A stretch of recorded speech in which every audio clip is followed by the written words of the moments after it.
Assalamualaikum warahmatullahi ta'ala wabarakatuh.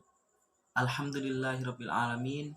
Wabihi nasta'inu ala umuri dunya waddin. Wassalatu wassalamu ala asrafil anbiya'i wal mursalin. Amma ba'du.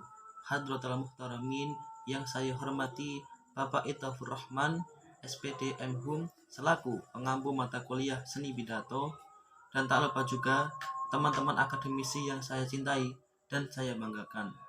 Pertama-tama, marilah kita haturkan puja dan puji syukur kehadirat Allah Subhanahu wa Ta'ala yang telah melimpahkan rahmat, hidayah, serta inayahnya, sehingga kita semua dapat bermuajah walaupun via online.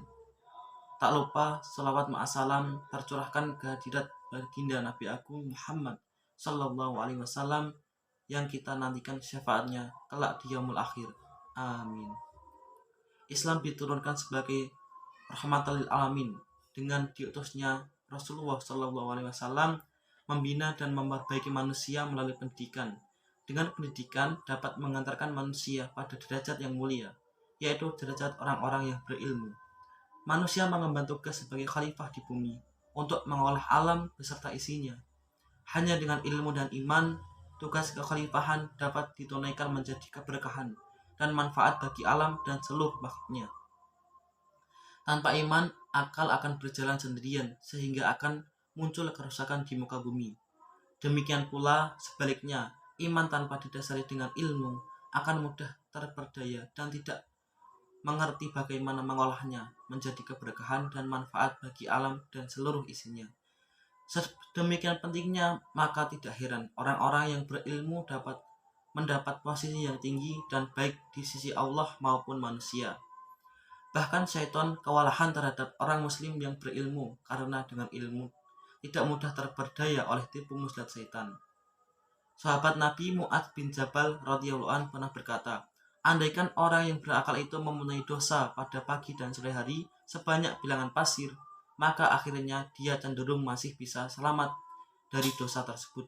Namun sebaliknya, andai kata orang yang tidak pintar mempunyai kebaikan dan kebajikan pada pagi dan sore hari sebanyak bilangan pasir, maka akhirnya ia cenderung tidak bisa mempertahankannya, sekalipun hanya seberat biji sawi.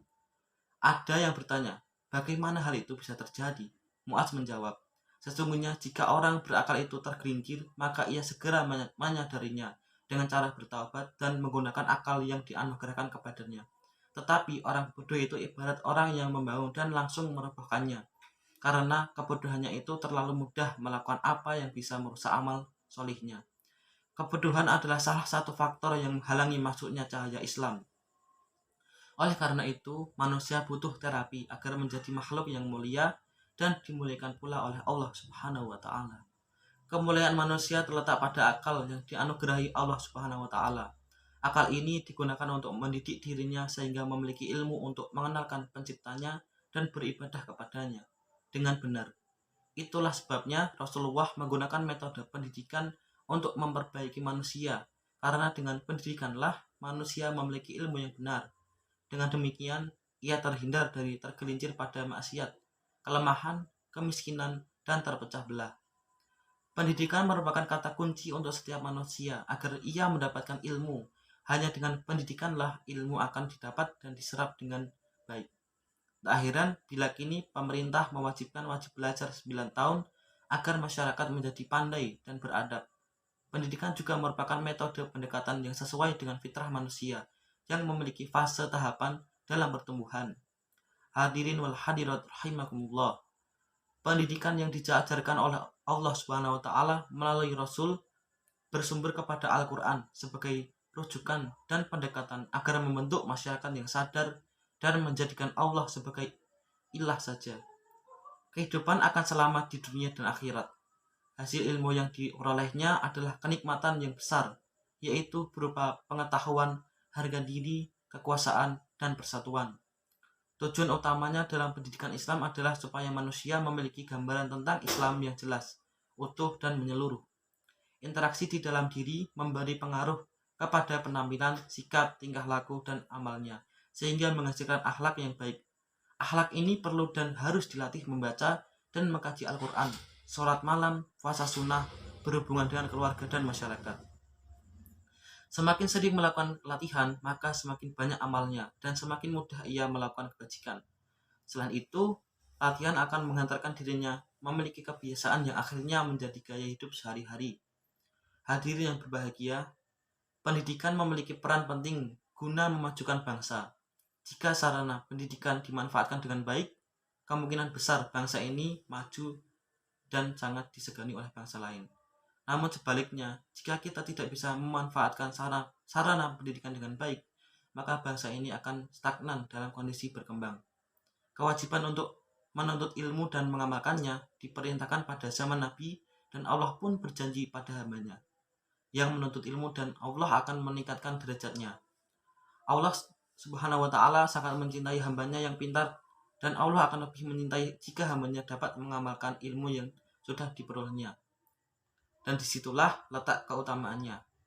Akan memiliki satu dari 3 amalan yang tidak terputus walaupun sudah meninggal dunia, yaitu ilmu yang bermanfaat. Menuntut ilmu bukan hanya tentang dakwah yang bertujuan untuk mendapatkan pahala saja, namun ilmu memiliki peran penting bagi diri sendiri, yang mana jika dijadikan sebagai satu pegangan saat memutuskan suatu permasalahan dalam kehidupan. Jika kita memiliki pegangan ilmu yang cukup, insya Allah kita pasti bisa menghadapi dan memutuskan berbagai pertimbangan yang pada setiap masalah sehingga menghasilkan keputusan yang terbaik. Namun, jika sebaliknya kita fakir ilmu, tidak memiliki ilmu kuat, kita akan kesulitan menghadapi suatu masalah. Demikian pidato yang dapat saya sampaikan, semoga dapat bermanfaat. Kurang lebihnya mohon maaf. Billahi taufiq wal hidayah wal inayah. Assalamualaikum warahmatullahi taala wabarakatuh.